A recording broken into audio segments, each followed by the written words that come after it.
सर्वांना माहिती आहे, तुमच्या सगळ्यांसमोर मी उभा आहे. मी जर कारखान्याला संचालक झालो, त्या कारखान्या संचालकाचं पदात असताना काम जर मी सरळ काम तर सगळेच करतात, पण एखादं असं वाकडं आणि करून सरळ नियमात बसवणारं काम जे करतात ती माणसं दोन ठेवतात.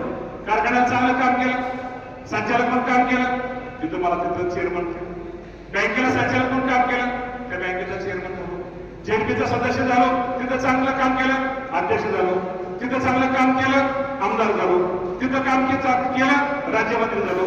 तिथं काम केलं, कॅबिनेट मंत्री झालो. क्रीडा विभाग होता, अल्पसंख्याक विभाग होता, तिथं चांगलं काम केलं.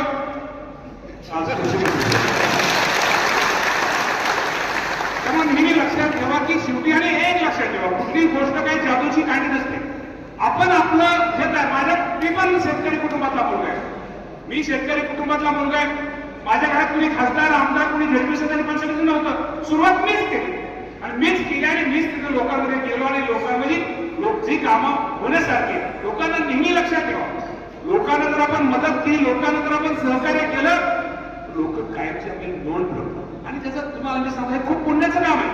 मला सर्व तलाठी सगळ्या तिच्या तहसीलमध्ये तुमच्याकडे येणाऱ्या माणसाला तुम्हाला मदत करणं हे पुण्याचं काम असतं आणि नेहमी त्यांना कशी सहकार्य करता येईल, मदत करता येईल हा करण्याचा प्रयत्न आपण सगळ्यांनी करा.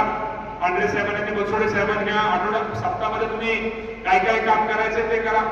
कसं असतं, ग्रामीण भागातील लोक असतात. आज लोकांना अजूनही माहित नाही की जी त्यांची तिची घरं 2011 आणि 2000 मला वाटतं 2011 साली 2011 सालापर्यंत यांची जी घरं आहेत, कुणाची गायरानामध्ये असतील, कुणाची इतर ठिकाणी असतील, ती घरं आता ही आपल्याला कायमची करायची, त्याची नोंद करायची. पानंद रस्ते असतील, दुसरे रस्ते असतील किंवा बाकीच्या गोष्टी मला वाटतं त्यांनी सगळं ते ह्याच्यामध्ये त्यांनी दिलेलं आहे. पानंदी शिवरस्ते असतील, शासकीय जमिनीवर अतिक्रमणाला कशी करणं, शर्तबंद झालेल्या जमिनीवर शासन धोरणानुसार कारवाई करणं, वाळूच्या धोरणाच्या बाबतीमध्ये नवीन मॅनेजमेंट धोरण अवलंबन करणं, असा 7 ऑगस्ट पर्यंत हा कार्यक्रम आहे. आणि शेवटी हा कार्यक्रम हा सगळ्या गरिबापर्यंत, हा सगळ्या माणसापर्यंत पोहोचला पाहिजे. कदाचित मी तुम्हा सर्वांना माझ्या नम्रतापूर्वक सांगतो, नेहमी लक्षात ठेवा, तुम्ही काम करताना एक लक्षात ठेवा, तुम्ही मोठ्या माणसाची कितीही कामं करा, मोठ्या माणसाची कामं तर केलीच पाहिजे, पण मी तुम्हाला नियम सांगतो की मोठ्या माणसाची कामं किती जरी आपण केली तर तो माणूस कदाचित तुम्हाला विसरून जाईल. तेच काम जो गरीब माणूस आहे, गरीब माणसाला जर तुम्ही मदत केली, गरीब माणसाला जर तुम्ही सहकार्य केलं, तर तो गरीब माणूस तुम्हाला आयुष्यावर विसरणार नाही. निश्चित प्रकारे